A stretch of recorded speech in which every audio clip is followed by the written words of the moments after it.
नमस्कार, स्वागत है आपका सबसे बड़ा मुद्दा में। मैं हूं अजय।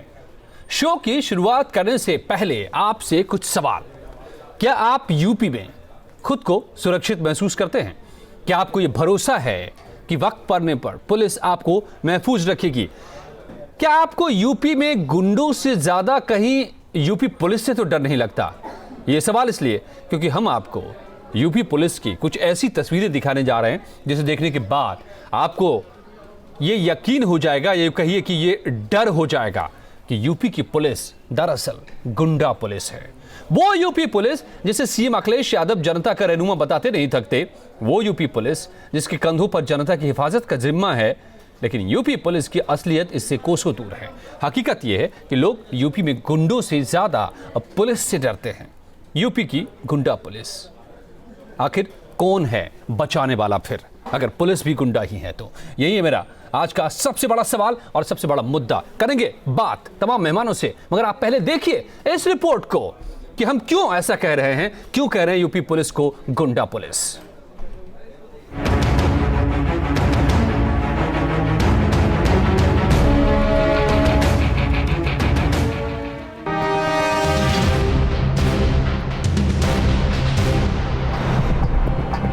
कहते हैं तस्वीरें बोलती हैं, इसलिए कुछ भी कहने, सुनने और बताने से पहले इन तस्वीरों पर नजर डालें। पुलिस की गुंडागर्दी देखिए, पुलिस की क्रूरता देखिए, पुलिस की बेशर्मी देखिए।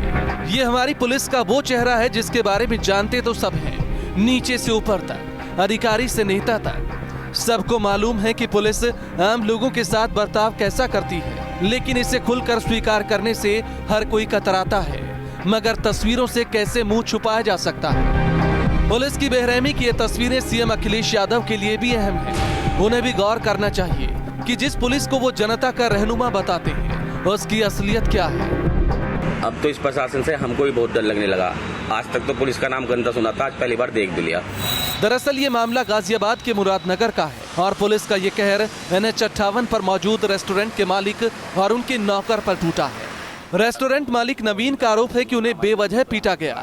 नवीन का कसूर सिर्फ इतना था कि उन्होंने कुछ रोज पहले हाईवे पर तैनात पुलिसकर्मियों को मुफ्त खाना देने से इनकार कर दिया था। खाने के बदले पैसे मांगना कोई जुर्म तो नहीं था, लेकिन यूपी में पुलिस की मुफ्तखोरी में अड़ंगा डालना गुनाह अजीम है। तभी तो नवीन को ये अंजाम भुगतना पड़ा। हमारा यहाँ रेस्टोरेंट है। कल कुछ पुलिस वाले वैन में आए, शायद पहले कभी मैंने उन्हें कुछ सामान देने को मना कर दिया होगा, तो उस बात का बदला लेते हुए मेरे पास आए, जबकि मैं अपनी सीट पर बैठा ऑर्डर ले रहा था। उन्होंने मुझे संभलने का मौका नहीं दिया और मुझे थप्पड़ बजाना चालू कर दिया। और उसके बाद ये चीज़ मेरे कैमरे में कैद हो गई और यहाँ से जाने के बाद मुझे रास्ते में बहुत मारा और उसके बाद थाने में ले जाकर खूब मारा। गाजियाबाद पुलिस की गुंडागर्दी रेस्टोरेंट में लगे CCTV कैमरे में कैद हो गई। इस घटना के बाद रेस्टोरेंट मालिक के साथ साथ कर्मचारी भी बेहद खौफ में है। रात ये हुआ था, जिप्सी आई, पहले एक आगे से उतरा ड्राइवर के बराबर वाला, फिर पीछे से वो पुलिस वाला उतरा। तो उसने कहा कि उन्होंने गाली देकर बोला मेरे एक रैप्टर एक लात मारी, ने उसे 10 बजे तक ढाबा बंद कर दे। आते ही रैप्टे बजाने चालू करे, गाड़ी में जिप्सी में डाला। हमें बेमतलब, हमने हमारा कोई ऐसा रोल नहीं है। मैं तुम्हें बताऊं, बेमतलब हमें तो भगवान ही जाने है कैसे बचे।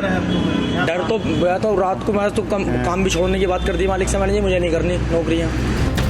पुलिसिया गुंडागर्दी की एक खबर दिखाने के बाद गाजियाबाद के SSP ने न्यूज स्टेट को बताया कि मामले में 2 आरोपी पुलिसकर्मियों को सस्पेंड कर दिया गया है। शुक्र है कि CCTV तस्वीरें सबूत के तौर पर सामने हैं, वरना ऐसे कितने ही आरोप पुलिस वालों पर लगते हैं और मामले की लीपापोती कर दी जाती है। गाजियाबाद से सोनू अरोड़ा, न्यूज स्टेट, उत्तराखंड, उत्तर प्रदेश।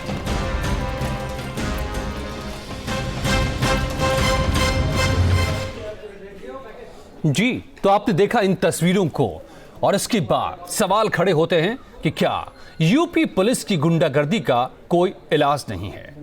गुंडों के लिए शरीफ और शरीफों के लिए गुंडा क्यों है यूपी की पुलिस?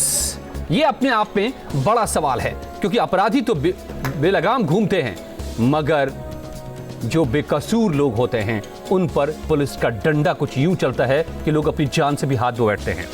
पुलिस के आला अधिकारी अपने मातहतों को आखिर क्यों नहीं सुधारते? कौन जिम्मेदार है पुलिस की इस गुंडागर्दी के लिए? और जो सबसे बड़ा सवाल है कि क्या ऐसी पुलिस के दम पर सुधरेगी यूपी की कानून व्यवस्था, क्योंकि जहां अपराधी बेखौफ घूमे और आम लोग अपने हक की बात करें तो फिर पुलिस का इस कदर डंडा चलता है, आखिर किसके पास जाए। मेरे साथ जुड़े हुए खास मेहमान उत्कर्ष सिन्हा, वरिष्ठ पत्रकार, लखनऊ से मेरे साथ जुड़े, दिग्विजय सिंह देव एसपी के नेता है, लखनऊ से मेरे साथ जुड़े, और दिनेश सिंह बीजेपी के नेता गाजियाबाद से। दिग्विजय जी, ये इन तस्वीरों को देखने के बाद क्या आप भी इस बात की तस्दीक कर देंगे या मुझे इसके लिए आपसे जिरह करनी होगी कि यूपी की पुलिस गुंडा पुलिस है? कोई जनता आवाज न उठाए इसके सामने, कोई जनता इसको मुफ्तखोरी से रोके नहीं। नहीं, देखिए, बड़ा संवेदनशील विषय है और जो भी घटनाक्रम हुआ है उसकी जांच होगी, जो लोग दोषी हैं उनके खिलाफ ये रटा रटाया जवाब नहीं चाहिए। आप कब तक जांच करते रहेंगे? अब तो आप खुद जाने वाले हैं, जनता, अब आपको जनता जांचेगी जनाब। आपको जो जांच करनी थी वो आपने कर ली, जनता जांचेगी। मैं वही कह रहा हूं, जो बड़ा परिवर्तन करने का प्रयास आदरणीय मुख्यमंत्री जी ने किया है, वो जैसे यूपी 100 उन्होंने चलाया, इस तरह की जो घटनाएं हो जाती हैं उन घटनाओं में कैसे सुधार हो, कैसे यूपी पुलिस अच्छी व्यवस्था लागू करे, कैसे लोगों के साथ अच्छा व्यवहार हो, उसके लिए उन्होंने यूपी 100 डायल की व्यवस्था लागू की है। और जो घटना हुई है वो जांच का विषय है, उसके बाद जांच होगी। और शायद पूरे देश में एक ऐसा संवेदनशील मुख्यमंत्री हैं जो छोटी सी छोटी घटनाओं को संज्ञान में लेते हैं, उन पर जो भी दोषी होती है उनके खिलाफ कार्रवाई की जाती है। तो फिर पिछली तमाम घटनाओं पर एक लाठी, तो अगर ऐसा ही है जनाब, अधिकारियों को हटाया गया। दिग्विजय जी, अगर ऐसा है तो फिर ये हालात क्यों हैं और कब सुधरेंगे? देखिए, 5 साल तो निकल गए। हालात सुधरने की जो इसीलिए व्यवस्था यूपी 100 डाल इसीलिए की गई कि जो चीजें, जो दिक्कतें रहती थी जनता के सामने, वो सुविधाएं जिससे जनता से सामने, पुलिस के सामने बात अपनी नहीं रख पाती थी, उन सब चीजों को सुधारने के लिए आदरणीय मुख्यमंत्री जी ने काम किया। और जो आप सवाल को समझ नहीं रहे दिग्विजय जी, लोग हैं, समस्या लाठियां खाए, समस्या मैं कह रहा हूं लाठियां हमने भी खाई हैं। हाँ। सबसे ज्यादा समाजवादी पार्टी के लोग लाठियां खाने वाले लोग हैं। तो क्या बदला ले रहे हैं? पुलिस का जो व्यवहार है उसको सुधारने के लिए कड़ी कार्रवाई की गई है। कार्रवाई का आईवाश आप क्या कहेंगे? आप सस्पेंड कर दिया गया, 7 दिन के बाद फिर से वो बहाल हो जाएंगे, हम ये भी जानते हैं।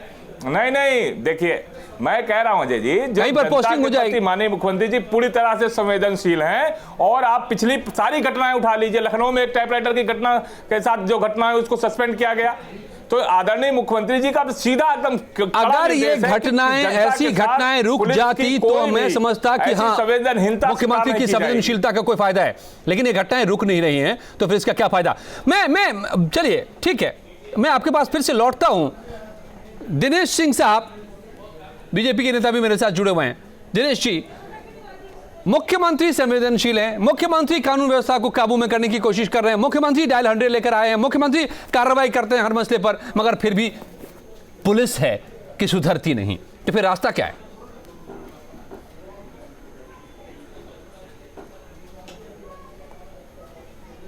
अजय जी, पुलिस बिल्कुल सुधर सकती है, लेकिन अगर राजा चाहे तो। जैसे राजा होते हैं वैसे सेनापति होते हैं वैसे उनके मंत्री होते हैं। लेकिन जब राजा का नियंत्रण ही अपने सेनापति और प्रजा पर नहीं रह गया, तो मुझे लगता है कि राजा को जो है शासन करने का अधिकार नहीं, नैतिक अधिकार नहीं रह जाता है। नंबर 1, ना तो नेताजी का या ना कहीं अखिलेश यादव का परिवार पे नियंत्रण रहा, ना तो मुख्यमंत्री जी की पार्टी पर नियंत्रण रहा, ना तो मुख्यमंत्री जी की सरकार पर आप मुद्दे पर आइए। आज स्थिति ये पहुंच गई है कि मुख्यमंत्री जी का नियंत्रण अब पुलिस और प्रशासन पर भी नहीं है। अजय जी, मैं किस लिए कह रहा हूं? अजय जी, बात इसलिए मैं कह रहा हूं कि अगर हाल फिलहाल की मामले को आप देखिए तो किस तरह से परिवार में इनके झंझट चला, लड़ाई चला, पैसे के बंटवारे को लेकर जग जाहिर है। अजय जी, झंझट से मुद्दे पर आ जाए। सरकार पर मंत्रियों का नियंत्रण नहीं है, इसलिए कह रहा हूं कि मुख्यमंत्री जी सुबह जो है मंत्रियों को हटाते थे, मैं मुद्दे पे ही आ रहा हूं, सुबह मंत्रियों को हटाते थे, शाम को उनको वापस हटाते थे, इसलिए उन पर भी उनका कोई नियंत्रण नहीं है। तीसरी चीज मैं कह रहा हूं, और पार्टी का हाल आपने देख लिया। तीसरी बात कि आज प्रशासन क्यों इनके हाथ में रहेगा? आज जब मामूली सा दरोगा अपने एसपी की बात नहीं मानता है, क्योंकि दरोगा साहब सीधे परिवार से जुड़ा हुआ है, जब वो परिवार से सीधी उसकी बातचीत होती है तो अपने उच्च अधिकारी को कैसे मानेगा? ये आप कह रहे हैं, अभी दिग्विजय जी को मैं सुन रहा था कि घटनाएं हो जाती हैं, घटनाएं हो जाना स्वाभाविक है, लेकिन घटनाओं की पुनरावृत्ति होना मुझे लगता है मेरे समझ से परे है। ये उत्तर प्रदेश की जनता भी समझ रही है। नहीं, देखिए मैंने स्वाभाविक ऐसा है चुनाव का कि आप आइए, हम आपको सुधारेंगे। अब उत्तर प्रदेश की पुलिस आपको नहीं सुधार पाएगी सर। मध्य प्रदेश, राजस्थान, महाराष्ट्र, गुजरात आप देख लो और फिर बताओ राजा कहां बदला जाए। आप बताओ सबसे ज्यादा बलात्कार की घटनाएं हो कहां हो रही है मध्य प्रदेश में? क्यों नहीं राजा बदल रहे हो? व्यापम घोटाला हो जा रहा है, क्यों नहीं बदल रहे हो? देख रहा हूं चावल घोटाला हो जा रहा है, क्यों नहीं बदल रहे हो? अरे राजा पहले आप अपने सुधार करो। आप हमें बता रहे हो गोवा में एक बार आपके शासित राज्यों में बार बार सरकार आ रही है। अगर बार बार दिग्विजय जी सरकार आती है तो जरा कहने से पहले घटनाएं हो रही है, आप जवाब मिलेगा आपको गुमराह आने वाले करके समय में। एक बार शासन में आ सकते हैं, लेकिन अगर जनता बार को बार गुमराह आपके तो आप शासन कर रहे हैं साहब। हो रही है, जनता को लाइन में आप खड़ा करो, जनता को लाइन में आप खड़ा करो, गुमराह हम कर रहे हैं। स्वच्छ प्रशासन कभी कहते हो नोटबंदी पूरी तरह से लागू और फिर कहते हो 50% पे कर लो। गुमराह आपने किया है देश को। दिग्विजय जी, हम लोगों ने नहीं किया। देश को बनाने के लिए, राष्ट्र को बनाने के लिए हम जनता को लाइन में खड़ा कर रहे हैं। आप तो उत्तर प्रदेश को बर्बाद करने के लिए जनता के साथ वो खड़े हुए हैं। मारो मर आप मुआवजा हम लोग दे रहे हैं। आपकी वजह से जनता खड़ी दिग्विजय जी, वो तो दिख रहा है कितनी संवेदनशीलता है, वो तो दिख रहा है दिग्विजय जी। उत्तर प्रदेश की जनता इतनी दिग्विजय जी, सवाल यह है कि जो तस्वीर हमें सड़क पर नजर आएगी, जनता को नजर आएगी और जनता के साथ जो बर्ताव होगा, जनता उससे महसूस करती है कि क्या किस तरह का शासन है और किस तरह के आप कह रहे हैं कि आपने खुद ही कहा इससे पहले भी आप मध्य प्रदेश फिर चले जाएंगे, राजस्थान में चले जाएंगे, पर कार्रवाई होगी। और जरा ये बीजेपी के लिए वो बताएंगे ये पिछले 2007 से 2012 कहां थे? चले मैं दोबारा आपके पास लौटूंगा। उत्कर्ष सिन्हा साहब के पास में जरा से जाता हूं। उत्कर्ष तो नहीं आ रहा था। ठीक है जी, सुन लीजिए, मैं उत्कर्ष जी के पास आऊं, लेकिन उससे पहले मैं एक और तस्वीर आपको दिखा देता हूं, उसके बाद मैं उत्कर्ष जी आपके पास आता हूं। और ये तस्वीर है गाजियाबाद की जो आपने देखी, उसके बाद लखनऊ की भी तस्वीर देख लीजिए।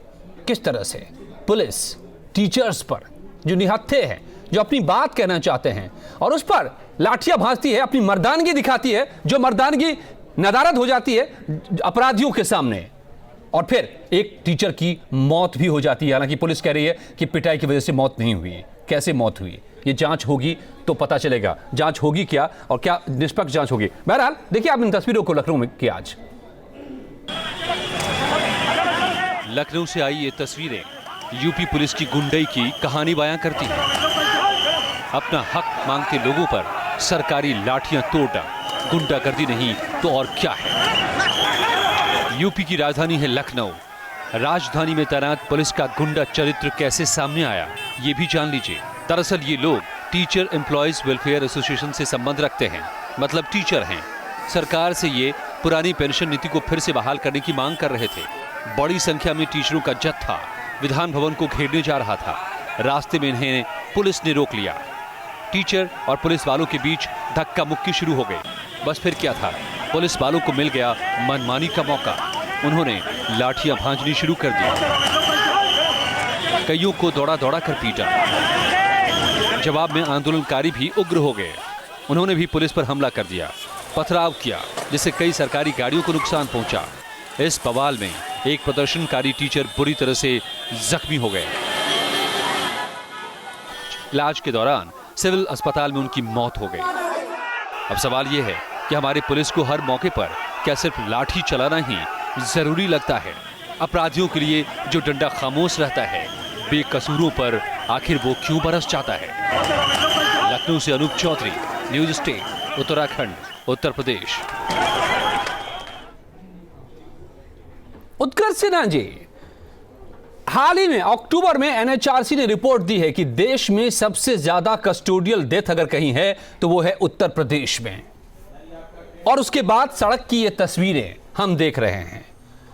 क्या उत्तर प्रदेश की पुलिस बेकसूरों पर या फिर कानून की हदों को पार करके, मानवता की हदों को पार करके ऐसे वहशीपन पे क्यों उतर रही है? ये बेलगाम पुलिस आखिर देखिए गुंडागर्दी पे क्यों उतर रही है इस कदर? देखिए अजय, इसके पीछे मैं जो समझता हूं वो पूरी तरीके से उच्च अधिकारियों की ये सारी गलतियां होती हैं। वो अपने पुलिस बल को, अपने मातहतों को अनुशासित नहीं रखते हैं। और मैं आगे भी इसके चलूंगा।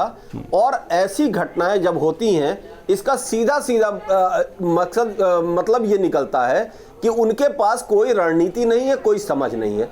सरकार यहां जिम्मेदार इसलिए हो जाती है कि आप अपने अधिकारियों को, देखिए एक हायरार्की है, मुख्यमंत्री जाके सिपाही को नहीं पकड़ेंगे, लेकिन जो बीच का चैनल है वो कितना निरंकुश हो गया है उसके ऊपर हमेशा सवाल उठते रहे। कस्टोडियल डेथ हो रही है और जिन लॉकअप्स में हो रही है, जिन थानों में हो रही है, वहां का थानेदार एक दफा सस्पेंड होता है, उसके बाद दूसरी जगह कुछ दिन बाद वो बहाल होता है और बाकायदा उतने ही ठसक से रहता है। बहुत सारे ऐसे थानेदार हैं राजधानी के भीतर या दूसरे जिलों में लंबे समय से अपने जगह, और उनका कोई ना कोई संरक्षण तो है। दूसरी बात, पुलिस के हमेशा पुलिस का जो चरित्र रहा है वो ऐसे मौकों पर जन विरोधी रहा है। एक आध अगर घटनाएं आप देख ले, इतिहास को मैं कह रहा हूं, आज की बात नहीं है, कि कभी बहुत मानवीय चेहरा दिख जाता है गाहे बेगाहे, लेकिन ज्यादातर जो चर्चा में रहती है पुलिस, वो अपनी निरंकुशता से रहती है, अपराधियों का साथ देने की वजह से रहती है। और इस तरह के लखनऊ में पहली दफा नहीं हुआ, बड़े बड़े केसों के खुलासे नहीं हो पाए और छोटे छोटे बड़े जुर्मों में दूसरे लोगों को पकड़ के और उनकी मौत हो गई। उस मौत को छुपाने तक का काम किया, जब खुला मामला तब कुछ कार्रवाई हुई। ये जितनी घटनाएं चल रही हैं, इसके पीछे पूरी तरह से जो ये हमारा जो एसएसपी सिस्टम है ना, जो जिले के जिम्मेदार लोग हैं, सजा इनको मिलनी चाहिए। क्योंकि ये कह के हट जाते हैं कि हम साहब ये तो फला सिपाही को हमने सस्पेंड कर दिया, फला होमगार्ड को सस्पेंड कर दिया, लेकिन उनके ऊपर क्या है? आज लखनऊ में जो कुछ भी हुआ, सिटी मजिस्ट्रेट क्या जिम्मेदार नहीं है? मौके पे वो होते हैं, सिटी मजिस्ट्रेट की जिम्मेदारी बनती है कि कब क्या एक्शन लेना है। क्या उस सर्किल ऑफिसर की जिम्मेदारी नहीं है? क्या उस एएसपी की जिम्मेदारी नहीं है? या इतने बड़े प्रदर्शन को रोकने के लिए अगर आपके पास ठोस रणनीति नहीं है, उसको उस प्रेशर को खत्म करने की रणनीति नहीं है, और ये लगातार देख रहे हैं हम, आज की बात नहीं है, हमने पीछे भी देखा, पिछली सरकारों में भी देखा, ये हमेशा से एक कैरेक्टर बन गया है पुलिस का कि वो जब एकदम से कोई चीज बम फूटने की स्थिति में होती है तो इस गंदे तरीके से निपटाने की कोशिश होती है कि जहां पर बेगुनाहों की जान जाती है। तो ये लोकतंत्र में अपना अधिकार मांगना कहीं से कोई गुनाह नहीं है, गुनाह नहीं है। और अगर आप किसी पुलिस वाले को जान चली जाए, मुफ्त में खाना जान जा सकती है, उसमें भी कायदे से नहीं जाना चाहिए। और किसी फायरिंग का भी या तो हवा में करें या कमर से नीचे करें, लाठी भी या तो कमर से नीचे चलती है। ये मैं एसएसपी गाजियाबाद से बात कर रहा था आज इसी मुद्दे को लेकर के, और उन्होंने कहा कि हमारे लिए भी चुनौती है कि इस तरह से लाइन को जो क्रॉस करते हैं पुलिस वाले, चाहे वो मानवता की सीमा रेखा हो या फिर कानून की, उनको हद में लाना, और इसलिए हमने निलंबन की कार्रवाई की है। लेकिन जैसे कि आपने बताया कि ये सिर्फ आई वॉश है। एसएसपी गाजियाबाद आज ये बयान दे रहे हैं, जब अधिकारी घरों में बैठ के जिला चलाएंगे तो यही होगा। मेरा सवाल आपसे यही था कि क्या अधिकारी अगर सड़क पे रहता है, गश्त पे रहता है, हाँ, तो खौफ रहता है। मेरा सवाल इसीलिए मैं एक बात को और आपसे समझना चाहता हूं कि कप्तानी नहीं चलती। जी, आपसे मैं इस बात को और समझना चाहता हूं उत्कर्ष जी, कि आपने भी इशारा किया कि कानपुर में, मैं बताऊं आपको वाकया कि कानपुर में नेशनल लेवल की जूनियर खिलाड़ी है, जूनियर टीम की, बास्केटबॉल टीम की, और उसको एक समाजवादी पार्टी के छुटभैया कार्यकर्ता 1.5 साल से परेशान किए हुए हैं, उसको छेड़ा, उसने शिकायत की, कोई कार्रवाई नहीं हुई क्योंकि समाजवादी पार्टी का नाम जुड़ा हुआ है। यही हाल पुलिस के साथ है। कैसे अनुशासन में रहेगी पुलिस अगर थानेदार एसएसपी को आंख दिखाएगा, उसकी नहीं सुनेगा, एसपी की नहीं सुनेगा? क्या यह बड़ी समस्या हो गई है? पुलिस का ढांचा गड़बड़ा गया है क्योंकि राजनीति घुसी हुई है थानों में। कई सिपाही ऐसे हैं जो एसएसपी को चैलेंज करके और उसी थाने में बने रह जाते हैं। हाँ। मैं यही कह रहा हूं ना कि जो राजनीति और पुलिस का जो एक अंतर संबंध नया विकसित हुआ है, क्योंकि राजनीति के भीतर राजनीतिज्ञ कम और इस तरह के लोग शेल्टर लेने के लिए बहुत आ गए हैं, हाँ। जिनको आप आज एक पार्टी में देखेंगे, कल जिसकी सरकार होगी उसके भीतर देखेंगे उसी चेहरे को। हाँ। क्योंकि उसका मकसद राजनीति के से सेवा करना नहीं है, उसका मकसद हो गया है अपने गलत कामों का संरक्षण, और वो संरक्षण पुलिस के जरिए उसको मिलना है। और क्योंकि तो उसमें पुलिस के साथ वो जो नेताओं को भी ऐसे लोग चाहिए होते हैं, क्योंकि उनको भी बहुत सारे गलत और सही करने होते हैं। तो ये सारा जो है गेम चल रहा है, मिला जुला खेल चलता है। अब दिग्विजय सिंह देव जी, आप जवाब दीजिए। आप उंगली उठा रहे हैं कि दरअसल आप लोगों ने, जी बिल्कुल, देखिए आपकी राजनीति ने, आपकी सियासत ने, सियासतदानों ने मिलकर पुलिस महकमे को बर्बाद कर दिया है, नहीं साहब, उसे बीमार कर दिया है। को तो कुछ कह ही नहीं सकते सर, पुलिस महकमे को कुछ कह ही नहीं सकते। इसी पुलिस ने हम लोगों पर मुकदमा लगा के हम लोगों को अपराधी बता दिया। हम लोग तो पढ़ने वाले स्टूडेंट रात में 2 बजे उठाए गए, इसी तरह हमने अपने हितों की बात की, छात्र हितों की बात की, तो हम पर गुंडा गैंगस्टर की कार्रवाई करके हमको जेलों में ठूस दिया था। मैं तो कह रहा हूं कि आप 2007 से 12 की सरकार से और अब 12 से आज तक की सरकार का कंपैरिजन करिए ना, किस तरह से परसेप्शन बदलने का प्रयास किया गया है। और जो कानपुर की घटना आप बता रहे हो, ऐसा कोई व्यक्ति समाजवादी पार्टी में नहीं, 12 से पहले तो कानून व्यवस्था बेहतर थी, ऐसा बताया जाता है, सभी मानते हैं आमतौर पर। वो दिक्कत तो आपके वक्त में ज्यादा हो जाती है। समाजवादी पार्टी का नहीं हुआ सर, मुंह से कहने से समाजवादी पार्टी नहीं हुआ। देखिए आदरणीय मुख्यमंत्री दिनेश सिंह साहब, सबको बदलने का पूरा, दिनेश सिंह साहब, राजनीति ही क्या सबसे बड़ी वजह बन जाती है राजनीति में, जो पुलिस व्यवस्था को बीमार करती है, उसके अनुशासन को खत्म करती है और पुलिस को सांचे में ढाल देती है, पुलिस को बेलगाम भी कर देती है, वजह बन जाती है।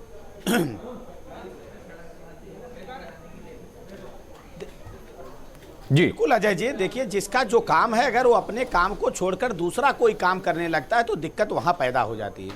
जो अगर शासक का काम है शासन चलाना तो चलाए, अगर वो प्रशासन के काम में हस्तक्षेप करता है तो दिक्कत हो जाती है। अगर पुलिस का काम है कानून व्यवस्था को कायम रखना, अगर वो कानून व्यवस्था को कायम रखने को छोड़कर अगर वो राजनीति करने लगती है तो उसका हश्र ही होता है। अभी पुष्पेंद्र जी बहुत अच्छी बातें कर रहे थे, हम भी जेल में गए। हम आपको एक घटना याद दिलाएं कि पिछली बार जब आप विपक्ष में थे, आप सत्ता में नहीं थे, कुछ दिग्विजय दल जी, की सरकार थी, तो एक प्रदर्शन के दौरान आपके एक पार्टी के बड़े नेता पर एक थप्पड़ लगा था पुलिस का। पता नहीं वो थप्पड़ पड़ा था कि नहीं पड़ा था, पूरी पार्टी आपकी सड़कों पर उतरी थी। तो क्या एक व्यक्ति के ऊपर थप्पड़ लगने से पूरी पार्टी उतर सकती है? आज एक व्यक्ति की मृत्यु हो जाती है, पहली घटना नहीं है। जब आशा कर्मी धरना देते हैं विधानसभा के सामने तो लाठी बरसती है, जब आंगनबाड़ी के कार्यकर्ती विधानसभा के सामने धरना देते हैं तो लाठी बरसती है, जब बीएड के बेरोजगार शिक्षक धरना देते हैं तो लाठी बरसती है। आप इस तरह से जब पैरा शिक्षक जो है प्रदर्शन कर रहे हैं, धरना दे रहे हैं, मौन प्रदर्शन कर रहे हैं, तो आप इस तरह की लाठी चलवाते हैं कि उनकी मौत हो जाती है। ये समाजवादी का लाठी और गोली का पुराना रिश्ता है। इन्होंने गोली भी चलवाई है, बहुत लोगों का मर्डर करवाया, लाठी भी चलवा रहे। और दूसरी चीज आपने जो कहा ना, हम उस पर नहीं जाना चाहते। उत्तर प्रदेश के पुलिस की एक मूलभूत दिक्कत है कि आपने जो अपने चर्चा के स्टार्ट, दिग्विजय जी जरा सुन लीजिए, दिग्विजय जी मैं आपको सुन रहा था, जरा सुन लीजिए, अभी आप कहिएगा कि अगर आप देखिए कि आपने कहा कि ईमानदार व्यक्ति कोई पुलिस के पास जाना नहीं चाहता है और बेईमान आदमी, चोर आदमी वो पुलिस से डरता नहीं है। ये कौन सी पुलिसिंग व्यवस्था है कि अगर ये भी बड़ा सवाल है, पुलिस उसको दोस्त क्यों नहीं मानती है? दिग्विजय जी, और चोर जो है पुलिस के दोस्त, इसलिए यही बात बहुत अच्छी बात है, धन्यवाद देना चाहूंगा, पहली बार धन्यवाद दे रहा हूं, भरोसा कायम करना पड़ेगा उत्तर प्रदेश पुलिस को, धन्यवाद देना चाहूंगा। जो व्यवस्था चली आ रही थी उसको नया स्वरूप देने के लिए ही यूपी डायल 100 चालू किया गया, जिससे कोई भी व्यक्ति कहीं भी गरीब मजदूर छोटा किसान को बदलने के लिए दिग्विजय जी आप आए थे ना, व्यवस्था चली क्यों आ रही थी? आपने जनता को परिवर्तन करके जनता ने आपको शासन में दिया तो आप परिवर्तन, व्यवस्था परिवर्तन के लिए आए थे ना सर। वही हम लोग वही तोड़ने का काम नहीं किया है। आज जब आप कोई नियुक्ति करेंगे, आप हमको बता दीजिए समाजवादी पार्टी में अजय जी कोई एक नियुक्ति बता दीजिए जिस नियुक्ति में घोटाला ना हुआ हो। अगर जाति देखकर आप नियुक्त करेंगे थाना अध्यक्ष, गाजियाबाद से लेकर गाजीपुर तक एक ही बिरादरी के लोग होंगे, तो क्या आप मैसेज देना चाहते हैं? आपको किसी ने मना किया है आप जांच बैठाओ? घोटाला तो व्यापक जांच नहीं है, वो जांच बैठा दिया, उसका परिणाम भी आ गया। 2014 के चुनाव में जनता ने अपना निर्णय दिया है, नोटबंदी भी बड़ा घोटाला है, परिणाम हो गया। जनता ने भाजपा नेता कोई मनीष शर्मा जी क्या 33 लाख रुपए पकड़े गए? जनता आपने 14 में समय नहीं दिया और 17 में भी समय नहीं। भाजपा नेता क्या 33 लाख रुपए पकड़े गए हैं? और अभी वो 13,000 करोड़ सबसे ज्यादा जवाब पेट दे दो दिग्विजय जो जी, आवाज आई है उसी पे ना, सबसे ज्यादा पेट में दर्द मैं कह रहा हूँ आप आपके कानून नेताजी और व्यवस्था बुआ की जी बात को हो रहा करिए है। सर मैं कह रहा हूँ सबसे कानून ज्यादा व्यवस्था की बात हो रही है, नेताजी मुद्दा और उस बुआ पर आ जी को जाइए। हो आप रहा है। भटका के ले जाते हैं, आप देश को भटकाते बहुत कह हैं। तो रहा हूं मैं। आपने देश को भटका दिया।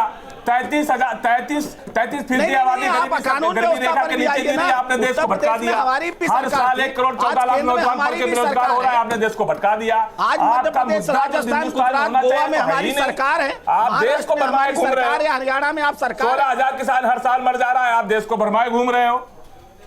आप उस पर बात ही नहीं करना चाहते। आप असल सवाल का जवाब नहीं मिलेगा, कर नहीं रहे।